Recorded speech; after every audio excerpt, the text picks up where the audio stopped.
ಶಂಕರಾಚಾರ್ಯ ಮಧ್ಯಮಾಂ ಅಸ್ಮದಾಚಾರ್ಯ ಪರ್ಯಂತಾಂ ವಂದೇ ಗುರು ಪರಂಪರಾಂ.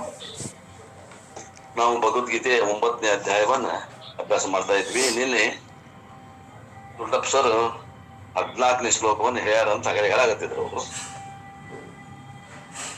ಆ 14ನೇ ಶ್ಲೋಕ ನೋಡ್ಕೊಂಡು 15ನೇ ಶ್ಲೋಕಕ್ಕೆ ಹೋಗೋಣ. 14ನೇ ಶ್ಲೋಕ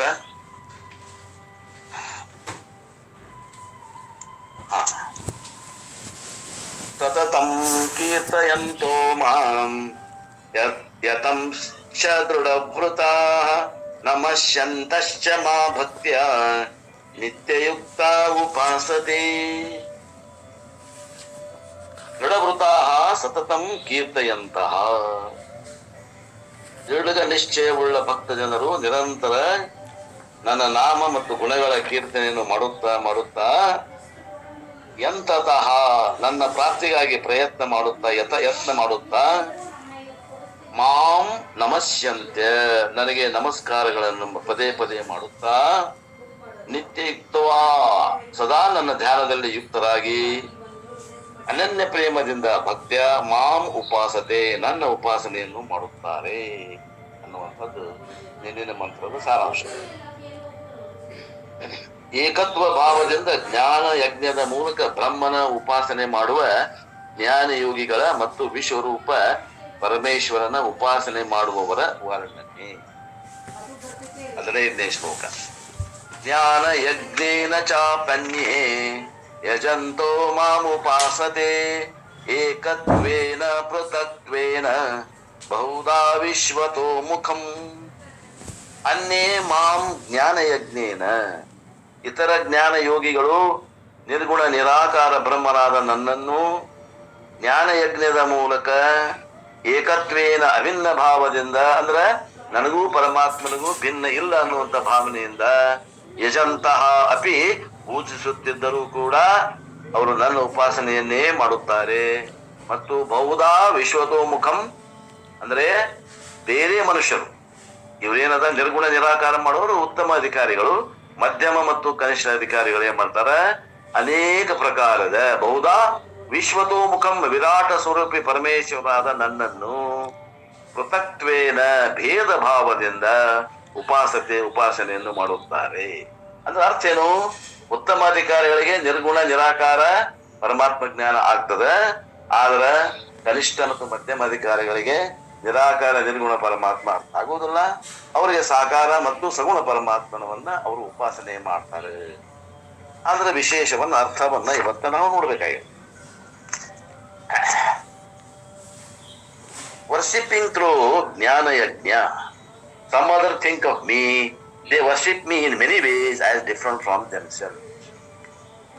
ನಾನು ಜೀವ, ಅವನು ಪರಮಾತ್ಮ, ನಾನು ತಗೊಳವ, ಅವ ಫಲ ಕೊಡವ, ಈ ಒಂದು ಭೇದ ಭಾವದಿಂದ ಅವರು ಏನ್ ಮಾಡ್ತಾರೆ, ಉಪಾಸನೆ ಅಂದ್ರೆ ಪೂಜೆ ಮಾಡ್ತಾರೆ, ನನ್ನನ್ನೇ ಪೂಜೆ ಮಾಡ್ತಾರೆ. I have kept God as my goal. Now the understanding God also gradually evolves. ಈಗ ನಾನು ಪರಮಾತ್ಮ ತಿಳ್ಕೋಬೇಕಂತ ಈಗ ಒಂದೊಂದು ಹೆಜ್ಜೆಯನ್ನು ಇಡ್ತಾ ಇದ್ದೇನೆ. ಈಗ ನನ್ನಲ್ಲಿ ಅನೇಕ ಬದಲಾವಣೆ ಆಗುವಂತ ಹಂತ. So my initial appreciation of God is one type. ಅಂತ ಜನ ಪರಮಾತ್ಮನ ತಿಳ್ಕೊಳ್ಳೋದು ಅದು ಒಂದು ರೀತಿ. Then my understanding transforms and each stage my appreciation of God varies. ಹೆಂಗ ನನ್ನ ಸಾಧನೆಯ ಅಂತಸ್ತುಗಳು ಬದಲಾವಣೆ ಹಾಕುವಂತ ಹೋಗ್ತಾವು. ಸಾಕಾರದಿಂದ ನಿರಾಕಾರಕ್ಕೆ, ಸಗುಣದಿಂದ ನಿರ್ಗುಣಕ್ಕೆ ನನ್ನಲ್ಲಿ ಪ್ರಗತಿ ಕಾಣುತ್ತದೆ, ಸಾಧಕನಾದ ನನ್ನಲ್ಲಿ ಪ್ರಗತಿ ಕಾಣಿಸುತ್ತದೆ. And we can find 3 levels of understanding. ಅಂತ ಜನರನ್ನು ನಾವು ಎಷ್ಟು ಭಾಗ ಮಾಡಬಹುದು ಅಂದ್ರೆ 3 ಭಾಗಗಳನ್ನಾಗಿ ಮಾಡಬಹುದು. ಉತ್ತಮ, ಮಧ್ಯಮ, ಕನಿಷ್ಠ. In the beginning stages god is presented as creator of the world. ನೋಡಿ, ಮೊದಲ ಪ್ರಾರಂಭಿಕ ಹಂತ ಈ ತಿಳಕ್ ಹಂಚುವಂತ ಹಂತ ವೇದಾಂತದೊಳಗೆ ಏನ್ ಹೇಳ್ತಾರಂದ್ರೆ ಪರಮಾತ್ಮ ಈ ಜಗತ್ತಿನ ಸೃಷ್ಟಿಕರ್ತ, ಅಂದ್ರೆ ಜಗತ್ತು ಇದೆ ಅಂತ ಒಪ್ಕೋತಾರ. ಇನ್ ಶಾಸ್ತ್ರಿಕ್ language we say Lord is the ನಿಮಿತ್ಯ ಕಾರಣಂ. ಮತ್ತೇನ್ ಹೇಳ್ತಾರ, ಒಂದು ಗಡಿಗೆ ಆಗಲಿಕ್ಕೆ ಒಬ್ಬ ಕುಂಬಾರ ನಿಮಿತ್ತ ಕಾರಣದಾನ, ಮಣ್ಣು ಉಪಾದಾನ ಕಾರಣ ಅಂತ ಹೇಳಿದಾಗ ಈ ಜಗತ್ತಿಗೆ ಪರಮಾತ್ಮ ಎಂತ ಕಾರಣದಾನು ಅಂದ್ರ ಅವ್ರು ಹೇಳ್ತಾರ ಮೊದಲ ಪ್ರಾರಂಭಿಕ ಹಂತದವ್ರಿಗೆ ಇಲ್ಲಿ ಹೆಂಗ ಕುಂಬಾರ ನಿಮಿತ್ತ ಕಾರಣ ಮಾತ್ರ ಅದಾನೋ ಹಂಗ ಪರಮಾತ್ಮನು ಕೂಡ ಈ ಸೃಷ್ಟಿಗೆ ನಿಮಿತ್ತ ಕಾರಣ ಅದಾನ. ಮೊದಲನೇ ಹಂತದ ಸಣ್ಣ ಸಣ್ಣ ಸಣ್ಣ ಸಣ್ಣ ತುತ್ತು ಮಾಡಿ ಉಣಿಸೋದು, ಸಣ್ಣ ಸಣ್ಣ ತುತ್ತು ಮಾಡಿ ಅದನ್ನ ಉಣಿಸೋದು, ರುಚಿಯ ಹೆಚ್ಚಿಸೋದು, ಆಸಕ್ತಿಯನ್ನ ಹುಟ್ಟಿಸೋದು, ಸ್ವಲ್ಪ ಬೈದಂಗ ಮಾಡುವುದು, ಹೊಡೆದಂಗ ಮಾಡುವುದು, ತಿನ್ಸೋದು. ಒಟ್ಟ ತಾಯಿದೇನದ ಉಣಿಸ್ಬೇಕು, ಅಮೃತವನ್ನ ಉಣಿಸ್ಬೇಕು ಅಂತ ಆಶೆ. ತಾಯಿ ಗುರು ಅನ್ನುವಂತ ತಾಯಿ ಶಿಷ್ಯ ಅನ್ನುವಂತ ಮಗುವಿಗೆ ಉಣಿಸ್ಬೇಕು, ಈ ಅಮೃತವನ್ನು ಉಣಿಸೇ ತಿರ್ಬೇಕು ಅನ್ನುವಂತ ಹಠದಿಂದ ಸಣ್ಣ ಸಣ್ಣ ತುತ್ತುಗಳನ್ನ ಮಾಡಿ ಹೌದಪ್ಪ ಹೌದು ಹಿಂಗ್ ಬಾ ಹಿಂಗ್ ಬಾ ಬಪ್ಪರೆ ಬಪ್ಪರೆ ಹುಲಿ ಒಂದ್ ಹೆಜ್ಜಿ ಎರಡ್ ಹೆಜ್ಜಿ ನೋಡ್ರಿ ಎಷ್ಟು ಲಾಲನೆ ಪಾಲನೆ ಮಾಡಿ ಅವ ಬಿದ್ರು ಸಭಾಷನ್ ಚಪ್ಪಾಳಿ ಹಾಕಿ ಎಬಿಸಿ ಬಂಗಾರ ನನ್ನ ಮುದ್ದು ಬಂಗಾರ ಹಿಂಗ್ ವರ್ಣನೆ ಮಾಡಿ ಮಾಡಿ ಮಾಡಿ ಒಟ್ಟು ಅಂತೂ ಇಂತೂ ತನ್ನ ಸ್ವಂತ ಕಾಲ ಮ್ಯಾಗ ನಿಲ್ಲಿಕ್ಕೆ ಪ್ರಯತ್ನ ಹಚ್ಚುವಂತದ್ದು ತಾಯಿಯ ಆಶೆ. ಹಾಗೆ ಇಲ್ಲಿ ವೇದಾಂತ ಗುರುಗಳ ಆಶೆ. ಅಲ್ಲಿ ಏನ್ ಬೈತಾರ ಅಂದ್ರೂ ಕೂಡ ಅಲ್ಲಿ ಉದ್ದೇಶ ಬೈಯುವುದಿಲ್ಲ. ನೀವು ಅಧಿಕಾರಿಗಳು ಅಲ್ಲ ಅಂದ್ರೂ ಕೂಡ ಅಧಿಕಾರಿಗಳು ಅಲ್ಲ ಅಂತಲ್ಲ, ಎಲ್ಲರೂ ಅಧಿಕಾರಿಗಳೇ ಅಂತ ಮೊದಲೇ ಹೇಳಿರ್ತಾರೆ. ಎಲ್ಲರೂ ಅಧಿಕಾರಿಗಳಂದ್ರೆ ನಾಯಕ ಅಧಿಕಾರಿ ಅಲ್ಲ ಅನ್ನುವಂತ ವಿಚಾರ ಮಾಡಬೇಕು ಬೇಡ. ಆದ್ದರಿಂದ ತಾಯಿ ಅಂತೆ ಇಲ್ಲಿ ಗುರು ಏನ್ ಮಾಡ್ತಾನ, ಸಣ್ಣ ಸಣ್ಣ ತುತ್ತು ಮಾಡಿ ಉಣಿಸ್ತಾ ಇದ್ದಾನ ಶಿಷ್ಯ ಅನ್ನುವಂತಹ ಮಗುವಿಗೆ ಅಂತಾನ. ಪರಮಾತ್ಮ ಈ ಜಗತ್ತಿಗೆ ಎಂತ ಕಾರಣಪ್ಪ ಅಂತಂದ್ರ ಗಡಿಗೆ ಮಾಡಾಕ ಕುಂಬಾರ ಹೆಂಗ ನಿಮಿತ್ತ ಕಾರಣದಾನೋ ಹಂಗ ಪರಮಾತ್ಮ ಏನದಾನ ನಿಮಿತ್ತ ಕಾರಣ.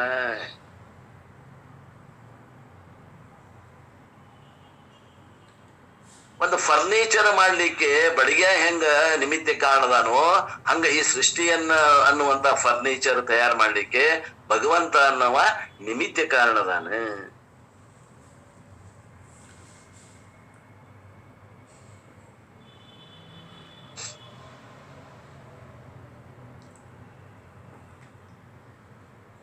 Therefore, we get an idea of God. ಹಿಂಗ ಹೇಳೋದ್ರಿಂದ ಆ ಒಂದು ಅಂತಃಕರಣದಲ್ಲಿ ಒಂದು ವಿಚಾರ ಹೊರತದ.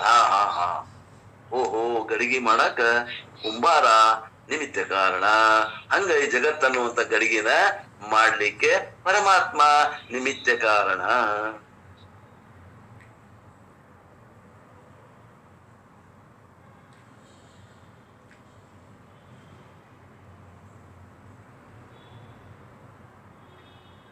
ಈ ಸೃಷ್ಟಿ ಮಾಡುವಂತ ಪರಮಾತ್ಮ ಈಗ ಗಡಿಗೆ ಮಾಡುವಂತಹ ಕುಂಬಾರ ಗಡಿಗೆ ಮಾಡುವುದರಲ್ಲಿ ನೈಪುಣ್ಯತೆ ಇರ್ಬೇಕು ಅವಾಗ. ಹಂಗ ಈ ಪರಮಾತ್ಮ ಏನು ಸೃಷ್ಟಿ ತಯಾರು ಮಾಡಕತ್ತಲ್ಲ ಅವಂಗ ನೈಪುಣ್ಯತೆ ಐತಂದಂಗಾತು. ಆದ್ದರಿಂದ ಅಂತಾನ ಅವ ಭಗವಂತ ಹೆಂಗದಾನಪ್ಪ ಅಂತಂದ್ರ ಸರ್ವಜ್ಞ ಅದಾನ, ಸರ್ವಶಕ್ತಿಮಾನ್, ಎಲ್ಲವನ್ನ ಮಾಡುವಂತ ಸಾಮರ್ಥ್ಯ ಉಳ್ಳವಂತವದಾನ. And therefore you represent Lord with many heads. ಭಗವಂತಗ ಅನೇಕ ತಲೆಗಳನ್ನ ತೋರಿಸ್ತಾರೆ ವಿರಾಟ್ ರೂಪದಲ್ಲಿ. ಯಾಕದ ಅನೇಕ ತಲೆಗಳು ಅಂತಂದ್ರ ಅನೇಕ ತಲೆಗಳಲ್ಲಿ ಇದ್ದಂತ ವಿಚಾರ ಆ ಭಗವಂತನಲ್ಲಿ ಇದೆ. ಅಂದ್ರ ಅವನು ಸರ್ವಜ್ಞನಿದ್ದಾನೆ, ನಾವು ಅಲ್ಪಜ್ಞರಿದ್ದೇವೆ. ನಮ್ಮ ಎಲ್ಲರ ಮನಸ್ಸಿನಲ್ಲಿ ಇದ್ದ ವಿಚಾರ ಅವನ ಮನಸ್ಸಾದ ಮಾಯೆಯಲ್ಲಿ ತುಂಬಿಕೊಂಡಿದೆ. ಆದ್ದರಿಂದ ಅವ ಸರ್ವಜ್ಞ ಅದಾನೆ. ನಮಗ್ ಹೆಂಗ ಮನಸ್ಸದ ಹಂಗ ಪರಮಾತ್ಮಗ ಒಂದು ಮನಸ್ಸದ, ಅದಕ್ಕ ಮಾಯೆ ಅಂತಾರ. ಏನಂತಾರ? ಮಾಯೆ. ಮಾಯೆ ಅಂದ್ರೆ ಏನು? ನಮಗ್ ಹೆಂಗ್ ಮನಸ್ಸದ ಅದು ಪರಮಾತ್ಮನ ಮನಸ್ಸು. ಇಲ್ಲಿ ವ್ಯಷ್ಟಿ ಮನಸ್ಸು, ಅಲ್ಲಿ ಸಮಷ್ಟಿಯ ಮನಸ್ಸು. ತುತ್ತು ಮಾಡಿ ಉಣಿಸೋದು, ಮನಸ್ಸಿಗೆ ಬುದ್ಧಿಗೆ ನಿಲ್ಕುವಂಗ ಹೇಳೋದು, ತಳಗ ಹೇಳೋದು ಬಂದು ಎಲ್ಲರನ್ನು ಕರ್ಕೊಂಡು ಹೋಗುವಂತದ್ದು ಕನಿಷ್ಠ ಮತ್ತು ಮಧ್ಯಮ ಅಧಿಕಾರಿಗಳಿಗೆ. ಇಲ್ಲಿ ವೇದಾಂತದಾಗ ಕನಿಷ್ಠ ಮಧ್ಯಮ ಅಂದ್ರೂ ಕೂಡ ಲೌಕಿಕದಾಗ ಮಹಾನ್ ತಪಸ್ಸು ಮಾಡಿದವರು ಇರ್ತಾರ, ಇವ್ರು ಸಾಮಾನ್ಯ ಇರುವುದಿಲ್ಲ. ವೇದಾಂತದಾಗ ಕನಿಷ್ಠ ಅಧಿಕಾರಿಗಳಿರ್ಬಹುದು, ಮಧ್ಯಮ ಅಧಿಕಾರಿಗಳಿರ್ಬಹುದು. ಆದರೆ ಅನೇಕ ಜನ್ಮ ಜನ್ಮಾಂತರ ಸಾಧನೆ ಮಾಡ್ಕೊಂಡು ಬಂದಾರು. ಆದ್ರೂ ಇನ್ನ ಕ್ರಮಿಸುವ ದೂರ ಇನ್ನೂ ಸಾಕಷ್ಟಿದೆ ಅಂತ ಅರ್ಥ ಹೊರತು ಉತ್ತಮ ಅಧಿಕಾರಿಗಿಂತ ಇವರಿಗೆ ಕ್ರಮಿಸುವಂತಹದ್ದು ಏನದ ದಾರಿ ಇನ್ನು ಬಹಳದ ಅನ್ನಕ ಉತ್ತಮ ಮಧ್ಯಮ ಕನಿಷ್ಠ ಹೊರತು ಇದು ಎಲ್ಲರ ಆಸ್ತಿ. ಗುರು ತುಂಬಿಸ್ತಾನ ನೋಡ್ರಿ ಗುರು.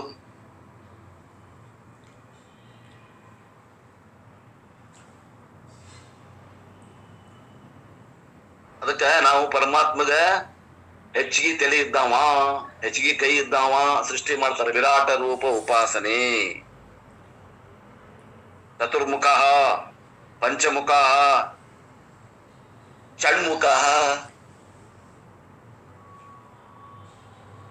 4 ಮುಖ ಇದ್ದಾವ, 5 ಮುಖ ಇದ್ದಾವ. ಷಣ್ಮುಖ ಅಂದ್ರೆ 6 ಮುಖ ಇದ್ದಾವ. ಯಾಕ 6 ತಲೆ ಎಷ್ಟು ನವನಲ್ಲಿ ಜ್ಞಾನ ಇದೆ ಅಂದ್ರೆ ಅಪಾರವಾದ ಜ್ಞಾನ ಇದೆ. ಈ ಸೃಷ್ಟಿನ ತಯಾರು ಮಾಡ್ಬೇಕಂದ್ರ ಸೃಷ್ಟಿ ಒಂದು ಮಾಡ್ಬೇಕಂದ್ರ ಅವನ ತಲೆಯಾಗ ಎಲ್ಲ ಎಷ್ಟು ಜ್ಞಾನ ಅದ ನೋಡ್ರಿ, ವಿಚಾರ ಮಾಡ್ರಿ. ನಾವು ಸೃಷ್ಟಿಯೊಳಗಿನ ಒಂದು ವಿಮಾನವನ್ನ ನಾವು ಆಕಾಶದಲ್ಲಿ ಹಾರಾಡುವಂತ ಹಕ್ಕಿಯನ್ನ ನೋಡಿ ನಾವು ವಿಮಾನ ತಯಾರು ಮಾಡಿ ವಿಮಾನದಾಗ ಹಾರಾಡ್ತೇವಂದ್ರ ನಾವು ವಿಜ್ಞಾನಿಗಳು ಏನ್ ಮಾಡ್ತೀವಿ ಅಂದ್ರ ಅದಕ್ಕೆ ಹೆಮ್ಮೆ ಪಡ್ತೀವಿ. ಮತ್ತೆ ಇಂಥ ಒಂದು ಜಗತ್ತನ್ನ ಸೃಷ್ಟಿ ಮಾಡಲ್ಲ ಅವ ಎಂತ ಸರ್ವಜ್ಞ ಇರ್ಬೇಕು.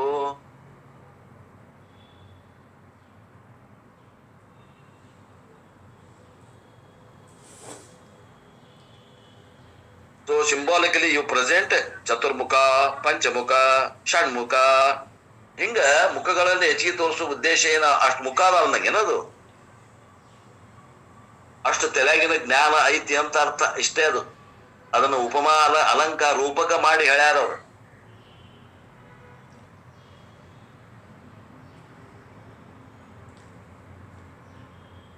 The 4 heads of Brahmaji represent 4 Vedas. ಚತುರ್ಮುಖ ಬ್ರಹ್ಮಗೆ 4 ಮುಖಗಳದಾವ. ಅದು ಏನ್ ಹೇಳಿಕೊಡ್ತೈತಿ ಅಂದ್ರೆ ವೇದಗಳು 4 ಅನ್ನುವಂಥದ್ದನ್ನು ಹೇಳಿಕೊಡ್ತದೆ. ಇವೆಲ್ಲ ಲಕ್ಷಾರ್ಥರಿ. ವಾಚಾರ್ಥವನ್ನ ಬಿಟ್ಟು ಲಕ್ಷಾರ್ಥವನ್ನ ಗ್ರಹಣ ಮಾಡ್ಲಿಕ್ಕೆ ಹೇಳ್ತಾನೆ ಗುರು. ಈಗ ಮೊದಲ ವಾಚಾರ್ಥ ಹೇಳ್ತಾನ, ಆಮ್ಯಾಗ ಲಕ್ಷಾರ್ಥ. ಬಾಳ ಹಿತ ಅನಿಸ್ತೈತ. ಏನ್ ಹೇಳಾಗತ್ತಾರ ನಮ್ ಗುರುಗಳು ಅನ್ನೋಂದ್ ಅನಿಸ್ತದ ನೋಡ್ರಿ. 8 ಅಥವಾ 10ನೇ ಹುಡುಗರಿಗೆ ಬೇಸಿಕ್ ಇಂಗ್ಲಿಷ್ ಗ್ರಾಮರ್ ಹೇಳ್ಕೊಟ್ಟಾಗ ಏನ್ ಆನಂದ ಆಗ್ತದ, ಹಂಗ ಆನಂದ ಆಗತೈತಿ. ಈಗ ಕನಿಷ್ಠ ಅಧಿಕಾರಿಗಳು ಎಷ್ಟು ತಳಗಳು ಬಂದು ಹೇಳಿದಾಗ ತಿಳಿತೇನದ. ತಿಳಿದ ಏನ್ ಮಾಡಿತ್ತು?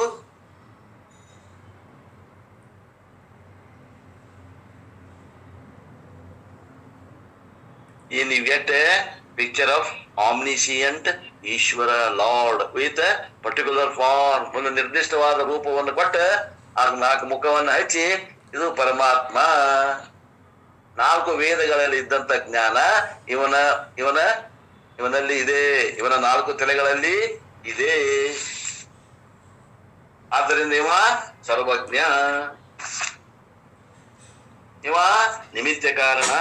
ಎದಕ್ಕ? ಈ ಜಗತ್ತಿಗೆ. It is personalise God. You visualise like Vishnu in ಮಾರ್ಗತಾಳ. ಈಗ ಏನ್ ಮಾಡ್ತಾರಂದ್ರೆ ಇವ ಕನಿಷ್ಠ ಅಧಿಕಾರಿ ಏನ್ ಮಾಡ್ತಾನ, ಅವ ವಿಷ್ಣುವಿನ ಒಂದು ಮೂರ್ತಿಯನ್ನ ತನ್ನ ಮನಸ್ಸಿನಾಗ ಮಾಡ್ಕೊತಾನ. ಅನೇಕ ಮುಖಗಳು, ಅನೇಕ ಕೈಗಳು, ಅನೇಕ ಕಾಲುಗಳು, ಆ ವಿರಾಟ್ ರೂಪವನ್ನ ತನ್ನ ಮನಸ್ಸಿನಾಗ ಕಲ್ಪನಾ ಮಾಡ್ತಾನ. ಇವನೇ ಈಶ್ವರ.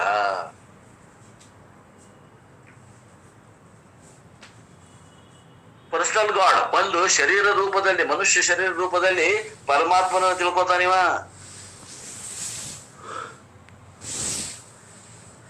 ಸಾಕಾರ ರೂಪ ಮಾಡಿ ತಿಳ್ಕೊತಾನೆ. ಯಾಕ? ನಿರಾಕಾರ ತಿಳಿಯುವಂತ ಸಾಮರ್ಥ್ಯ ಆ ಅಂತಃಕರಣಕ್ಕೆ ಇನ್ನೂ ಬಂದಿಲ್ಲ.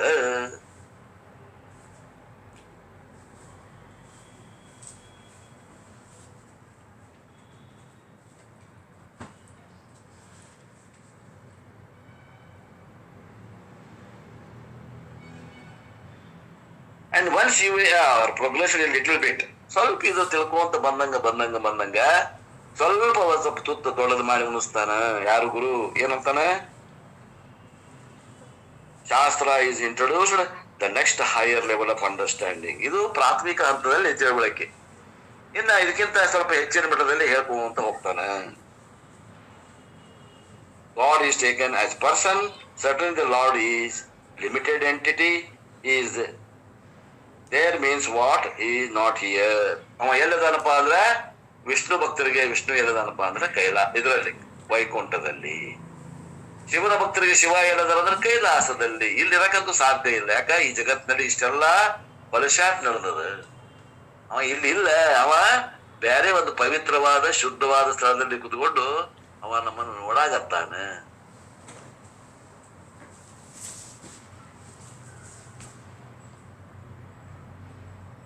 We do not say create the world, we say God becomes the world. ಹಗುವರ್ಗೆ ಏನಂತಾನ Upanishad ಹೇಳ್ತದ, ಏನ್ ಹೇಳ್ತದ? ಭಗವಂತ ಈ ಜಗತ್ತನ್ನ ಸೃಷ್ಟಿ ಮಾಡ್ಲಿಲ್ಲ, ಮತ್ತೇನು ಅವನೇ ಈ ಸೃಷ್ಟಿ ಆಗಿಬಿಟ್ಟ. ಅವನ ಸೃಷ್ಟಿಯಾದ. ಹೌದು, ಅವನೇ ಸೃಷ್ಟಿಯಾದ. ಅಭಿನ್ನ ನಿಮಿತ್ತ ಉಪಾದಾನ ಕಾರಣ.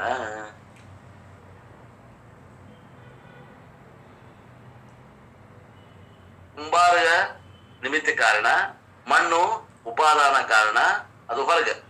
ಇಲ್ಲಿ ಭಗವಂತ ನಿಮಿತ್ತ ಕಾರಣನು ಅವನ, ಉಪಾದಾನ ಕಾರಣನು ಅವನೇ. ಅಭಿನ್ನ ನಿಮಿತ್ತ ಉಪಾದಾನ ಕಾರಣ.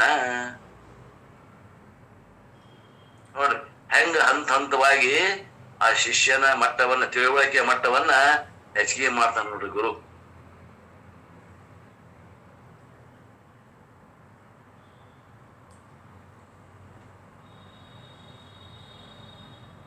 ಕಾಮಾಯತ ಭವಿಷ್ಯಾಯಂ ಪ್ರಜಾ ಏತಿ ತಪೋತಪ್ಯತ ಸ ತಪಸ್ತಪ್ತ್ವಾ ಇದಗಂ ಸರ್ವಂ ಅಸೃಜತ ಯದಿದಂ ಕಿಂಚ ತತ್ಸೃಷ್ಟ್ವಾ ತದೇವ ಅನುಪ್ರಾವಿಶತ್ ತದನುಪವಿಶ್ಯ ಸಚ್ಚ ಯಚ್ಚ ಭವಂತಃ. ತೈತರೀಯ ಉಪನಿಷತ್ತಿನ ಮಂತ್ರ. ಸೃಷ್ಟಿಯನ್ನ ತಯಾರು ಮಾಡ್ಬೇಕು ಅಂತ ಅವ ಭಗವಂತ ಸಂಕಲ್ಪ ಮಾಡಿದ್ನ. ಆದ್ದರಿಂದ ಸೋ ಕಾಮಯತ, ನಾವ್ ಹೆಂಗ ಮನಸ್ಸು ಮಾಡ್ತೀವಿ, ಅವನು ಮನಸ್ಸು ಮಾಡಿದ, ಕಾಮನೆ ಮಾಡಿದ. ಏನು? ನಾನು ಸೃಷ್ಟಿಯನ್ನು ಮಾಡ್ಬೇಕು ಅಂತ ಅವ ಕಾಮನೆಯನ್ನು ಮಾಡಿದ. ಅವ ಸ ತಪಸ್ತಪ್ತ್ವ, ಅದಕ್ಕೆ ಅವ ತಪಸ್ಸನ್ನು ಮಾಡಿದ. ಆ ಪರಮಾತ್ಮ ತಪಸ್ ಮಾಡಿದ. ಸ ತಪಸ್ತತ್ವ ಇದಗಂ ಸರ್ವಂ ಅಸಜತ. ಯಾವಾಗ ತಪಸ್ ಮಾಡಿದ್ನ ಈ ಸೃಷ್ಟಿಯನ್ನ, ತಪಸ್ಸಿನ ಮೂಲಕ ಸೃಷ್ಟಿ ಮಾಡಿದ. ತಾನೇ ಆಗ್ಬಿಟ್ಟ. ಸೃಷ್ಟಿ ಮಾಡಕ ಅವ ಉಪಾದಾನ ಕಾರಣ ಅಂತ ಏನು ತಗೊಳ್ಳಿಲ್ಲ. ಅಲ್ಲೇ ಕುಂಬಾರನು ಅವನ, ಮಣ್ಣು ಅವನ, ಅಭಿನ್ನ ನಿಮಿತ್ತ ಉಪಾದಾನ ಕಾರಣ. ಯಾವಾಗ ನಿಮಿತ್ತ ಅಭಿನ್ನ ನಿಮಿತ್ತ ಉಪಾದಾನ ಕಾರಣ ಇರ್ತದ, ಅವಾಗ ಅದು ಭ್ರಮ ಇರ್ತದ, ಕಲ್ಪಿತ ಇರ್ತದ.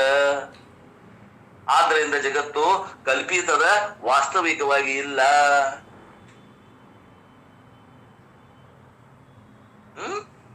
ಹೌದು. ಅದ್ಯಾಗ ನೀವ್ ಹೇಳ್ತೀರಿ ಸುಷುಪ್ತಿ ಅವಸ್ಥೆಯೊಳಗ ಎಲ್ಲೈತಪ್ಪ ನಿಮ್ ಜಗತ್ತು? ಅಲ್ಲಿ ನಿನ್ನ ಬಿಟ್ಟು ಯಾರದಾರ? ವಿಚಾರ ಮಾಡು. ನಿನ್ನ ಸುಷುಪ್ತಿ ಅವಸ್ಥೆಯನ್ನ ವಿಚಾರ ಮಾಡು. ಗಾಢ ನಿದ್ರಾವಸ್ಥೆಗೆ ಸುಷುಪ್ತಿ ಅವಸ್ಥೆ ಅಂತೆ. ಜಾಗೃತ ಮುಂಜಾನೆ ಎದ್ದುಗಳಿಂದ ಸಾಯಂಕಾಲ ರಾತ್ರಿ ಮಲಗುವ ಮಟನು ಜಾಗೃತ. ಜಾಗೃತ ಆದ್ಮ್ಯಾಗ ಒಂದು ಜೀವಿ ತನ್ನದೇ ಸೃಷ್ಟಿಯನ್ನ ಮಾಡ್ತಾನ, ಸ್ವಪ್ನ. ಅದಾದ ನಂತರ ಸ್ವಪ್ನ ರಹಿತವಾದಂತ ಒಂದು ಸ್ಥಿತಿ ಅದ, ಅದಕ್ಕೆ ಗಾಢ ನಿದ್ರಾ ಸ್ಥಿತಿ ಅಂತೀವಿ, ಸುಷುಪ್ತಿ ಅವಸ್ಥೆ ಅಂತೀವಿ. ಸುಷುಪ್ತಿ ಅವಸ್ಥೆಯಲ್ಲಿ ತಾನೊಬ್ಬನೇ ಇದ್ದಾನ, ಅಲ್ಲಿ ಸೃಷ್ಟಿ ಇಲ್ಲವೇ ಇಲ್ಲ.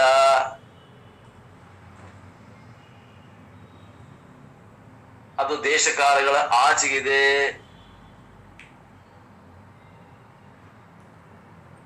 ಸುಷುಪ್ತಿ ಅವಸ್ಥೆಯಲ್ಲಿ ತಾನ ಇದ್ದಾನ, ತನ್ನ ಬಿಟ್ಟು ಬೇರೆ ಏನೂ ಇಲ್ಲ. ಅಲ್ಲಿ ಲಯ ಹೊಂದ್ಯಾವ ಎಲ್ಲ. ದ್ವೈತ ಪ್ರಪಂಚ ಲಯವಾದ ಅವಸ್ಥೆಯೇ ಸುಷುಪ್ತಿ ಅವಸ್ಥೆ.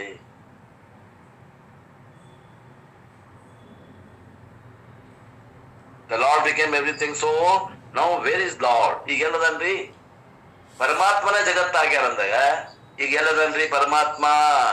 ಯಾರಾದ್ರೂ ಕೇಳಿ ಏನಬೇಕು? ಜಗತ್ ರೂಪೇಣ ದೃಶ್ಯತಿ. ಜಗತ್ ರೂಪದಿಂದ ಕಾಣಾವ ಭಗವಂತನೇ ಇದ್ದಾನೆ. Lord himself is appearing as this universe. ಆ ಪರಮಾತ್ಮನೇ ಈ ಜಗತ್ತಾಕಾರವಾಗಿ ಕಾಣ್ತಾ ಇದ್ದಾನ. In fact, this universe with many flavors form is the form of the Lord. ಇಲ್ಲಿ ಜಗತ್ನಾಗ ಅನೇಕ ಆಕಾರಗಳದಾವಲ್ಲ. ಗುಡ್ಡ ಅದ, ನದಿ ಅದ, ಸೂರ್ಯ ಚಂದ್ರಾದಿಗಳದಾರ, ಏನದಾವಲ್ಲ ಎಲ್ಲವೂ ಆ ಪರಮಾತ್ಮನ ವಿಭೂತಿಯೇ, ಮಹಿಮೆಯೇ.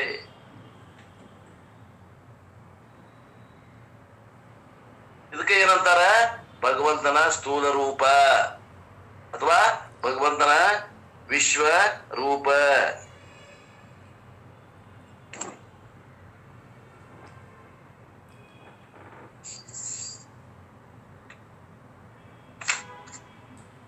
ಬಂದ್ರೆ ನೋಡ ಸರ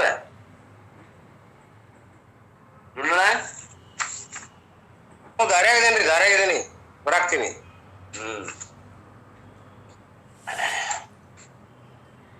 ವಿಷ್ಣು ಸಹಸ್ರನಾಮದಾಗ ಬಂದ ಶ್ಲೋಕ ಬರ್ತದ. ಭೂಪಾದೌ ಯಸ್ಯ ನಾಭಿರ್ವಿಯಟ ಸುರ ಸುರನರ ಚಂದ್ರ ಸೂರ್ಯೌ ಚ ನೇತ್ರೇ. ಅಂದ್ರೆ ಯಾವ ವಿರಾಟ ರೂಪದಲ್ಲಿ ಸೂರ್ಯ ಚಂದ್ರಗಳ ನೇತ್ರ ಆಗಿದಾವು, ಅದೇ ಪರಮಾತ್ಮ ಸ್ಥೂಲ ರೂಪದಿಂದ ಸೂರ್ಯನ ಕಣ್ಣು ಮತ್ತು ಆಗ್ಯಾವ. ಯಾರಿಗೆ? ಪರಮಾತ್ಮನ ಕಣ್ಣುಗಳು, ಒಂದು ಸೂರ್ಯ ಒಂದು ಚಂದ್ರ ಅಂತ ಹೇಳ್ತಾರೆ ವಿಷ್ಣು ಸಹಸ್ರನಾಮ. ಈ ಜಗತ್ತಿನ ಸ್ಥೂಲ ರೂಪವಾದ ಜಗತ್ತ ಪರಮಾತ್ಮನ ಅವತಾರ. ದ ಬಿಗಿನಿಂಗ್ ಜೀರೋನ್ನತ್ರ ವಸ ಪ್ರಸಾದೆ we said here is there. ಇಲ್ಲೇ ಅದ, ಎದುರಿಗೆ ಅದ ಅಂತ ಅರ್ಥ. ನಾವು what are we saying? There is no there or here. In fact, the bhumi is the feet of the Lord. ಮೊದಲ ಅಲ್ಲಿದ್ದ ವೈಕುಂಠದಾಗ, ಈಗ ಎಲ್ಲದಾನ? ಜಗತ್ತಾಗ್ಯಾನ. ಆಮ್ಯಾಗಿಂದ ಹಗೂರ್ಕ ಒಳಗೆ ಹೋದ್ರ ಏನ್ ಇಲ್ಲೇ ಅಂದ್ರೆ ಎಲ್ಲದಾನ? ಯಾವನಿಗೆ ಭೂಮಿಯೇ ಪಾದವಾಗಿದೆಯೋ ಅವನೇ ಭಗವಂತ. ಯಾವನಿಗೆ ಆಕಾಶವೋ ಅವನ ತಲೆಯಾಗಿದೆಯೋ ಅವನೇ ಭಗವಂತ. ಎವನ್ is head of the lord. ಆ ಭಗವಂತನ ತಲೆ ಅಂದ್ರೆ ಅದು ಸ್ವರ್ಗ. ನೋಡ್ರಿ ಹೆಂಗ ಹಗರ್ಕ ತಗೊಂಬರ್ತಾನ ನೋಡ್ರಿ ಶಾಸ್ತ್ರ. So where is god now? If I ask where is god, what should be your answer? ಈಗೆಲ್ಲ ನಾನು ದೇವ್ರಂತ ಹೇಳಿ ಏನ್ ಹೇಳ್ಬೇಕು? ಇಲ್ರಿ ವೈಕುಂಠದಾಗ ಅದಾನ, ಕೈಲಾಸದಾಗ ಅದಾನ ಅಂತಿರೋ. ಏನು ನಿಮ್ ಮುಂದೆ ಈ ಸ್ಥೂಲ ರೂಪದಿಂದ ವಿಶ್ವ ಕಾಣತಿತ್ತಲ್ಲ, ಇದಕ್ಕ ದೇವ್ರ ಅನ್ಬೇಕು? ಓಹೋ, ಇದ ದೇವ್ರು. ಈಗ ಅದು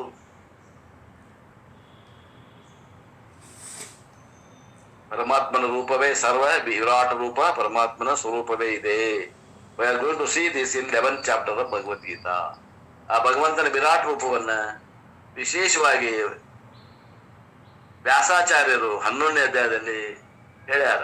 ಅಲ್ಲಿ ನೋಡೋಣ ಅಂತಾರ.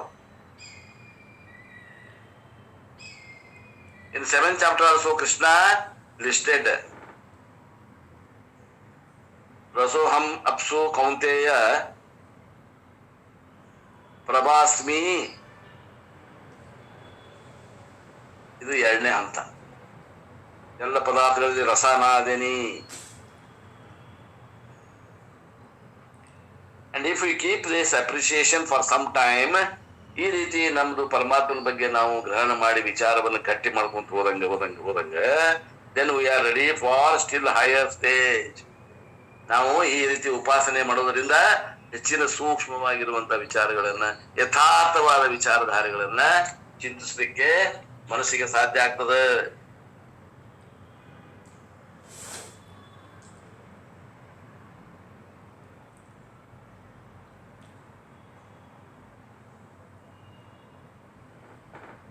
Because in this you can get further doubt. If you say God is everything, then Kuvam also is God, criminal is also God, disease is also God. How can God have negative attributes? ಅಲ್ರಿ, ಎಲ್ಲ ಪರಮಾತ್ಮ ಅನ್ರಿ, ಸರ್ವಾತ್ಮಕ ಭಾವದಿಂದ ಹೇಳಿದ್ರಿ. ಎಲ್ಲ ಭಗವಂತ ಅಂತಂದ್ರ ನಿಮ್ಮನ್ ಸಂಶಯ ಬರ್ತೈತಲ್ಲ ಅಂತ. ನಾವು ಒಬ್ಬವ ಘನ ಪಂಡಿತ ಅದಾನ, ಅವನು ಪರಮಾತ್ಮ ಆತ. ಒಬ್ಬ ದೊಡ್ಡ ಶಿಖಾಮಣಿ ಅದಾನ, ಅವಗೂ ಪರಮಾತ್ಮ ಅನ್ಬೇಕಾಯ್ತು. ಒಬ್ಬ ಜಗತ್ನಾಗ ಕ್ರಿಮಿನಲ್ ಅದಾನ, ಅವಗೂ ಪರಮಾತ್ಮ ಅನ್ಬೇಕಾತಲ್ಲ ಅಂತ ಯಾರಾದ್ರೂ ಸಂಶಯ ಮಾಡಿದ್ರೆ, ರೋಗಿಷ್ಠ ಅದಾನ, ರೋಗಿಷ್ಠ ಪರಮಾತ್ಮ ಹಾಕಾನೇನು? How can God have negative attributes? ಅವನಲ್ಲಿ ಋಣಾತ್ಮಕವಾದ ಅಂಶಗಳನ್ನ ಯಾಕೆ ತೋರಿಸ್ಬೇಕು? You may have doubt. ನಿಮಗ ಅನೇಕ ಸಂಶಯಗಳೇನೋ ಇರಬಹುದು. If you say God has only positive attributes, what is the problem? ಭಗವಂತನಲ್ಲಿ ಕೇವಲ ಧನಾತ್ಮಕ ಅಂಶಗಳನ್ನು ಹೇಳ್ಕೊಂತ ಹೋದ್ರೆ ನಿಮಗೇನ್ ಸಮಸ್ಯೆ ಅದ? He will be limited. If he has to be limitless, he should include negative attributes also. ಪರಮಾತ್ಮ ವ್ಯಾಪಕ ಅದಾನ, ಪರಮಾತ್ಮ ಸರ್ವಾತ್ಮಕ ಅದಾನ ಅಂದ್ರ ಇವೆಲ್ಲವನ್ನ ಭಗವಂತನಲ್ಲಿ ಎಲ್ಲ ತತ್ವಗಳನ್ನು ಹಿಂಬಿಡಗೊಳ್ಬೇಕಾಗ್ತದೆ. And if we include the negative attributes, you can have an intellectual problem. How can God have negative attributes? ಆದ್ಮೇಲೆ ಆ ಪರಮಾತ್ಮನಲ್ಲಿ ಒಳ್ಳೆಯ ಮತ್ತು ಕೆಟ್ಟ ಗುಣಗಳನ್ನು ನಾವು ಗ್ರಹಿಸಿದ್ವಂದ್ರ ಪರಮಾತ್ಮ ಯಾಕಕ್ಕ ನಾವು ಇಂಥ ಕೆಟ್ಟ ಗುಣಗಳು ಅದಾವಂದ್ರ ಅಲ್ಲಿ ಮತ್ತೆ ನಾವು ಸಂಶಯ ಮಾಡ್ಕೋತೀವಿ. ಯಾವ ರೀತಿ ಸಂಶಯ ಮಾಡ್ತೀವಿ ಅನ್ನೋದನ್ನ ಅಗದಿ ಹೂಬ ಹೇಳಾಗತ್ತಾರ ಅಪ್ಪೋರ್ ಅನುಭವಿಸಿ ಹೇಳಾಗತ್ತಾರ. The problem is only when you think. ಯಾವಾಗ ಸಮಸ್ಯೆ ಆಕೈತಂದ್ರ ವಿಚಾರ ಮಾಡಕ್ ಹತ್ತಿದಾಗ ಸಮಸ್ಯೆ ಆಗ್ತದೆ. Generally we do not think. ಸಾಮಾನ್ಯವಾಗಿ ನಾವು ವಿಚಾರ ಮಾಡೋದನ್ನ ಯಾವಾಗ ಬಿಟ್ಟೇವಿ ಅಂದ್ರೆ ನಮ್ಮ ಶಿಕ್ಷಣ ಯಾವಾಗ ಮುಗೀತು ಅವಾಗ ಬಿಟ್ಬಿಟ್ಟೇವಿ. ವಿಚಾರ ಮಾಡೋದು ಮುಗೀತು, ಪುಸ್ತಕ ಬೀಸಿ ಹೋಗಿದೇವಿ, ಪೆನ್ ಅಂತೂ ಮುಟ್ಟೆ ಇಲ್ಲ ಅಂತಾರಪ್ಪವರು. therefore it is okay, we just listen and go. ಆದ್ರಿಂದ ನಾವೇನು ಒಟ್ಟು ಬರೆಯೋದು ಬಿಟ್ಟೇವಿ, ನೋಟ್ಸ್ ತೆಗೆಯೋದು ಬಿಟ್ಟೇವಿ, ಓದುವುದು ಬಿಟ್ಟೇವಿ. ಆದ್ರಿಂದ ನಾವು ಬುಕ್ ಖರೀದಿ ಮಾಡೋದಿಲ್ಲ ಅಂತಾರಪ್ಪವರು. ನಾವು ಬುಕ್ ಖರೀದಿ ಮಾಡೋದಿಲ್ಲ, ನಾವು ಬರ್ಕೊಳಕ್ಕೂ ಹೋಗೋದಿಲ್ಲ. ನಮ್ ವಯಸ್ಸು ಏನ್ರಿ ಬರ್ಕೊಳ್ಳೋದು ಅಂತಾರ. ವಯಸ್ಸು ಬಾಳ ಆಗ್ಯಾವ. ಆದ್ರಿಂದ ಬರೀ ಕೇಳೋರು, ನಾವು ಹೋಗೋರು. Will listen and go. If you happen to think, ಶಾಸ್ತ್ರ has to answer are you can give the general answer. ವಿಚಾರ ಮಾಡ್ತೀನಿ ಅಂದ್ರೆ ಶಾಸ್ತ್ರ ನಿಮ್ಗೆ ಉತ್ತರ ಕೊಡ್ತದ. ಒಂದ್ ಇಲ್ಲ ಅಂದ್ರೆ ವಿಚಾರ ಮಾಡಂಗಿಲ್ಲ ಅಂದ್ರೆ ಅಂತ ಜನರಿಗೆ ಶಾಸ್ತ್ರ ಒಂದು ಉತ್ತರ ಕೊಡ್ತದೆ. ಎದುರಿಗೆ ಉತ್ತರ ಕೊಡ್ತದೆ ಶಾಸ್ತ್ರ. ಯಾಕಂದ್ರೆ ಅವನ ಎದುರಿಗೆ ಉತ್ತಮ ಅಧಿಕಾರಿನೂ ಅದಾನ, ಮಧ್ಯಮ ಅಧಿಕಾರಿನೂ ಅದಾನ, ಕನಿಷ್ಠ ಅಧಿಕಾರಿನೂ ಅದಾನ. ಅವ ಯಾರಿಗೂ ತಾರತಮ್ಯ ಮಾಡೋದಿಲ್ಲ. And if you ask such a question, Vedanta expects that question and answers by saying, Lord doesn't become a creation, Lord appears as creation, and therefore all these are appearances of the Lord. ಅಂತಾನ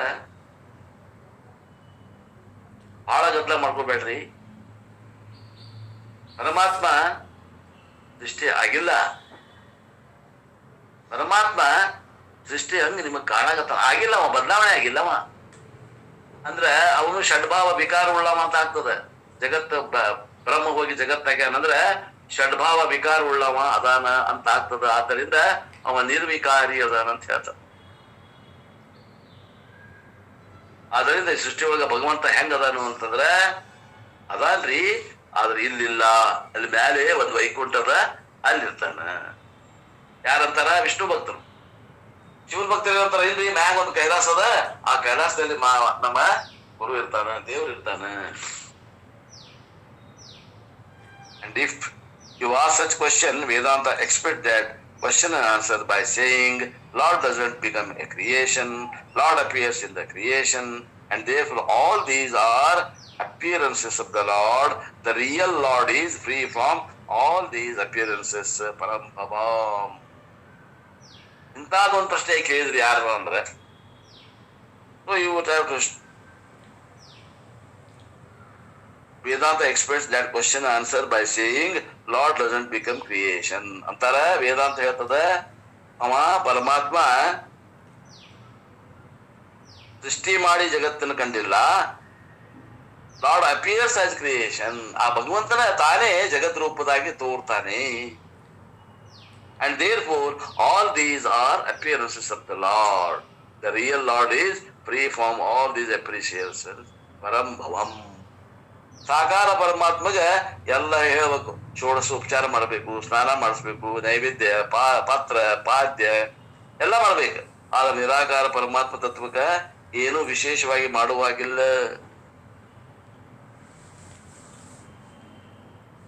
Lord appears as the creation and therefore all these are appearances of the Lord. ಪರಮಾತ್ಮನ ರೂಪವೇ ಈ ಜಗತ್ತಿನ ಆಕಾರ ತೋರ್ತಾ ಇದೆ ಅಂತ ನಾವು. The real Lord is free from all these appearances. ಇವೆಲ್ಲ ಏನು ಕಣ್ಣಿಗೆ ಕಾಣತಾವ, ಇದರಿಂದ ನಿಜವಾದ ದೇವರು ಮುಕ್ತನಾಗಿರ್ತಾನೆ. ದೃಶ್ಯತ್ವ ಅವನಲ್ಲಿ ಇಲ್ಲ. ಈ ಶಬ್ದಗಳ ಅರ್ಥ ಆ ಅರ್ಥದಲ್ಲಿ ಹೋಗಿ ನೆಲೆ ನಿಲ್ಲುವಂತಹ ಮನಸ್ಸಿದ್ರೆ ಈ ಕ್ಲಾಸ್ ಅನ್ನ ನಾವು ಎಂಜಾಯ್ ಮಾಡ್ತೇವೆ.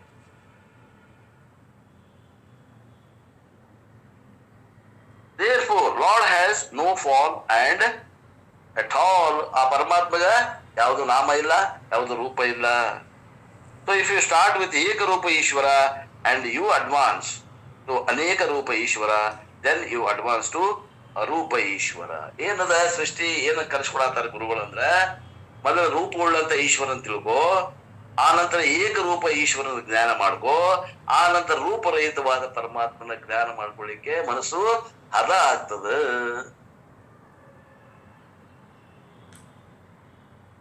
Krishna says everyone has to go through all these levels of ಭಕ್ತಿ. ಭಕ್ತಿ ಮೂಲಕ ಎಲ್ಲರೂ ಆಸೆ ಹೋಗ್ಬೇಕಾಗ್ತದೆ, ಸ್ವಲ್ಪ ಹಿಂದ ಸ್ವಲ್ಪ ಮುಂದ ಅಷ್ಟೇ. ಡಸಂಟ್ ಮ್ಯಾಟರ್, ಅದಕ್ಕೇನು ವಿಚಾರ ಮಾಡಕ್ ಹೋಗ್ಬೇಡ್ರಿ. ಯಾವ ಅನೇಕ ರೂಪ Ishwara, if you say no no no no, that also is not acceptable. Have ಏಕ ರೂಪ ಈಶ್ವರ. ಮೊದಲ ಅನೇಕ ರೂಪ, ಆಮೇಲೆ ಏಕ ರೂಪ, ಆಮೇಲೆ ನಿರಾಕಾರ ರೂಪ. ಈ ರೀತಿಯಿಂದ ನೀವು ಭಗವಂತ ತಿಳ್ಕೊಳ್ಳಿಕ್ಕೆ ಪ್ರಯತ್ನ ಮಾಡಿ.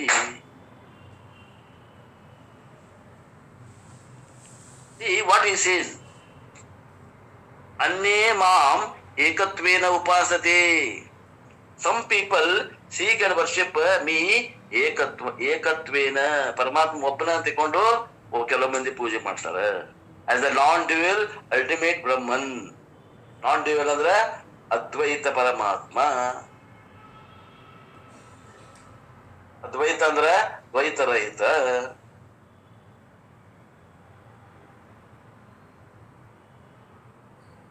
ಅದ್ವೈತ ಅಂದ್ರೆ ಸ್ವಗತಃ ಸಜಾತಿ ವಿಜಾತಿ ಭೇದರಹಿತವಾದ ತತ್ವ.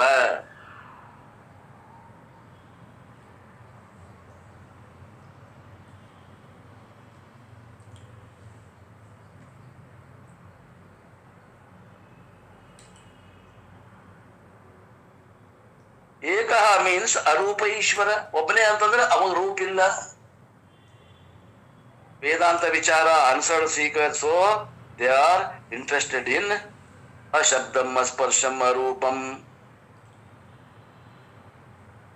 ಕಠೋಪನಿಷತ್ತ ಬರ್ತದೆ ಈ ಮಂತ್ರ. ಯಾವ ವೇದಾಂತ ವಿಚಾರ ಬರ್ತದ ಅಲ್ಲಿ ಹೇಳ್ಯಾರ, ನೀವು ಏನ್ ಮಾಡ್ರಿ ಅಂದ್ರ ಅರೂಪವಾದಂತ ರೂಪರಹಿತವಾದ ಪರಮಾತ್ಮನ ಧ್ಯಾನವನ್ನು ಮಾಡ್ಲಿಕ್ಕೆ ಕಲಿರಿ. And there are some people who feel they are not ready for that. ಏಕ ರೂಪದಿಂದ ಭಗವಂತನ ಆರಾಧನೆ ಮಾಡ್ಲಿಕ್ಕೆ ಕೆಲವೊಂದು ಅಂತಃಕರಣಗಳು ಈಗೂ ಕೂಡ ಇನ್ನೂ ಸಿದ್ಧಿಲ್ಲ. Therefore what they do, ಏನ್ ಮಾಡ್ತಾರ ಅವರು,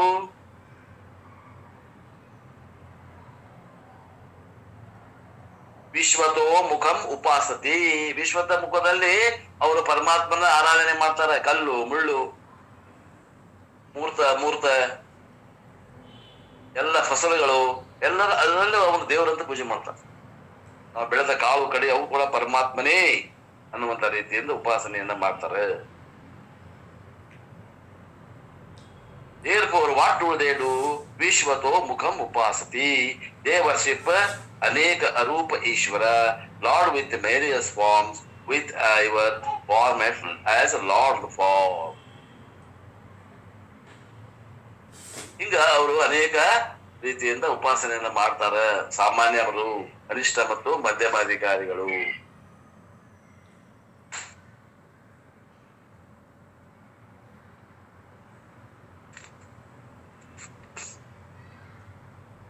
ವಿಶ್ವತಾ ಚಕ್ಷುಃ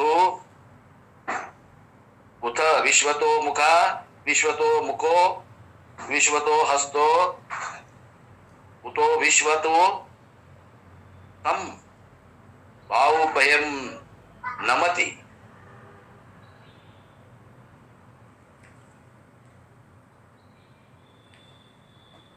ಇನ್ ಮಹಾನ್ಯಾಸ ಧ್ಯಾನ ಕೊಡ್ಬೇಕಾದ್ರೆ ಮಹಾನ್ಯಾಸ ಹೇಳೋ ಹೊತ್ನಾಗ ಈ ಮಂತ್ರ ಹೇಳ್ತಾ. You might have heard this mantra, Vishwato Chakshuhu, Vishwato Bahu, Vishwato Mukha, Lord with many faces. ಭಗವಂತನಿಗೆ ಅನೇಕ ಮುಖಗಳಿವೆ. In that it means every face is a face of Lord. ಪ್ರತಿಯೊಬ್ಬರ ಮನ ಏನ್ ಮುಖ ಅದಾವ ಜಗತ್ನಾಗ ಅಷ್ಟು ಕೂಡ್ಸಿರಿ ಒಂದ್ ಮುಖ ಆಕತ್ತಲ್ಲ, ಅದು ಪರಮಾತ್ಮನ ಮುಖ ಇದೆ. ಕಲ್ಪನಾ ಮಾಡ್ರಿ.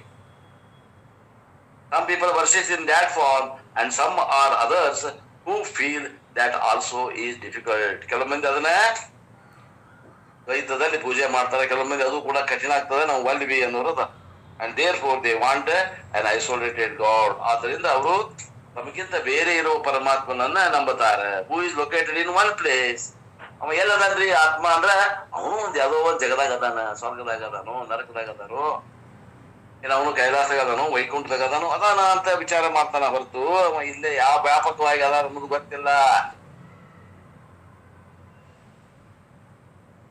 Who is located in one place, who has got precise form with a distinct form one or the other. ಅನೇಕ ನಾಮರೂಪಗಳನ್ನ ಹೊಂದಿ ಆ ಭಗವಂತ ಅದಾನ.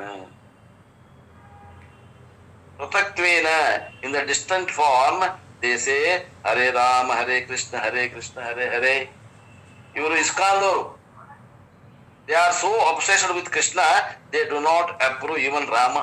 ನೋಡ್ರಿ, ಕೃಷ್ಣಗೆ ಭಗವಂತ ಅಂತಾರವರು, ಆದ್ರೆ ರಾಮಗೆ ಅನ್ನಕ್ ತಯಾರಿಲ್ಲ.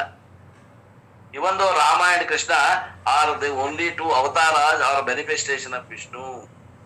ವಾಯು ರಾಮ ಮತ್ತು ಕೃಷ್ಣ ಇವರು ಭಗವಂತನ ಸಾಕಾರ ಮೂರ್ತಿಗಳಾದ್ರೂ ಕೂಡ ಈ ವೈಷ್ಣವರು ಶೈವರು ಒಂದಕ್ಕೊಂದು ಹೇಳಿ ಬಡದಾಡ್ತಾರೆ. They will approve Krishna and I hear they say even modified the mantra Hare Rama Hare Krishna. You should not start Hare Krishna. You should start Hare Rama. The very telling Swami Chinmayananda, he used to give Gita as a Jnana Yajna. ನಮ್ಮ ಗುರುಗಳು ಮೂರನೇ ತಲೆಮಾರು, ನಮ್ಮ ಅಪ್ಪನ ಅಪ್ಪ ಮೂರನೇ ತಲೆಮಾರು ಚಿನ್ಮಯಾನಂದ. ಅವ್ರು ಏನ್ ಮಾಡ್ತಿದ್ರು? ಜ್ಞಾನ ಯಜ್ಞಗಳನ್ನ ಮಾಡ್ತಿದ್ರು. ಗೀತಾ ಯಜ್ಞಗಳನ್ನ ಅವರು ಪ್ರಚಾರ ಮಾಡಿದರು. And he started an ashrama in Mumbai. Mumbai ಒಳಗೆ ಒಂದು ಆಶ್ರಮವನ್ನು ಪ್ರಾರಂಭ ಮಾಡ್ತಾರ ಚಿನ್ಮಯಾನಂದರು. And in the ashram, the main deity was Shiva. ಅಲ್ಲೇ ಶಿವನ ಒಂದು ಮೂರ್ತಿಯನ್ನ ಸ್ಥಾಪನೆ ಮಾಡ್ತಾರೆ. ಎಲ್ಲೇ? ಸಾಂದೀಪನಿ ಆಶ್ರಮ, Mumbai. Krishna will punish him. Shiva temple ಮಾಡ್ಯಾರ, ಕೃಷ್ಣ ಅವನಿಗೆ ಶಿಕ್ಷೆ ಕೊಡ್ತಾನ. So they have so much specific about that particular form that they do not approve other forms also. ಅವ್ರು ಕೃಷ್ಣಗ ಭಗವಂತ ಅಂತಾರ ಹೊರತು ರಾಮಗ ಅನ್ನೋದಿಲ್ಲ. Krishna says doesn't matter. Krishna ಅಂತಾನ ಯಾಕೆ ಇರುವುದಕ್ಕ? ಕೃಷ್ಣನ ಶರೀರನೂ ಅಲ್ಲ, ಕೃಷ್ಣನ ಮುಖನೂ ದೇವರಲ್ಲ. ಅವ್ರು ಯಾವ್ದು ಇಷ್ಟ ದೇವತೆ ಐತೆ ಆ ದೇವತೆಯನ್ನು ಅವರು ಪೂಜೆ ಮಾಡ್ಲಿ. ಟು ಬಿಗಿನ್ ವಿತ್ ಸ್ಟಾರ್ಟ್ ಮಾಡ್ಲಿ. ಇವತ್ತು ಪ್ರಾರಂಭ ಮಾಡ್ಲಿ. ನೋ ಸೂನರ್ ಆರ್ ಲೇಟರ್, ಸ್ವಲ್ಪ ದಿವಸ ಆದ್ಮೇಲೆ ಅವರ ಬದಲಾವಣೆ ಆಗ್ತಾರೆ. We should be able to get over such fanaticism. ಈ ರೀತಿ ಒಂದು ನ್ಯಾರೋ ಮೈಂಡೆಡ್ನೆಸ್ ಅಂತ. ನ್ಯಾರೋ ಮೈಂಡೆಡ್ನೆಸ್ ಅಂದ್ರೆ ಸಂಕುಚಿತ ಮನೋಭಾವನೆ ಒಂದು ದಿವಸ ಕೊನೆಗೆ ಕಾಣ್ತದೆ. ಅದು ಸ್ಟಾರ್ಟಿಂಗಿಗೆ ಪ್ರಾಬ್ಲಮ್ ಇರ್ತದೆ. ಆದ್ದರಿಂದ ಅಂಥವ್ರನ್ನು ಕೂಡ ನಾವು ಉದ್ದೇಶಿಸಿ ಅನೇಕ ದೇವತಾ ರೂಪದಿಂದ ಉಪಾಸನೆಯನ್ನ ಮಾಡ್ತೀವಿ. ದೇರ್ಫೋರ್ ಪೃಥಕ್ತ್ವೇನ, ಸೊ ಏಕರೂಪ ವರ್ಷಿಪ್, ವಿಶ್ವರೂಪ ವರ್ಷಿಷ್, ಅರೂಪ worship, through all these people seek me. ಮೊದಲ ಏಕರೂಪ, ಆಮೇಲೆ ವಿಶ್ವರೂಪ, ಆಮೇಲೆ ಅರೂಪ, ನಿರಾಕಾರ ನಿರ್ಗುಣ ಪರಬ್ರಹ್ಮ ತತ್ವವನ್ನ ಮಾಡ್ತಾರ. ಈ ರೀತಿ 3 ಜನ ಅಧಿಕಾರಿಗಳು ಅದಾರ. ಅವರ ವಿಶೇಷವಾಗಿ ಅವರನ್ನ ಮತ್ತೆ ಮುಂದಿನ ಕ್ಲಾಸ್ನಲ್ಲಿ ನೋಡೋಣ. ಓಂ ಪೂರ್ಣಮದ ಪೂರ್ಣಮಿದಂ ಪೂರ್ಣಾತ್ ಪೂರ್ಣಮುದಚ್ಯತೆ ಪೂರ್ಣಸ್ಯ ಪೂರ್ಣಮಾದಾಯ ಪೂರ್ಣಮೇವಾವಶಿಷ್ಯತೆ. ಓಂ ಶಾಂತಿ ಶಾಂತಿ ಶಾಂತಿ. ಹರಿ ಓಂ ಶ್ರೀ ಗುರುಭ್ಯೋ ನಮಃ. ಹರಿ ಓಂ.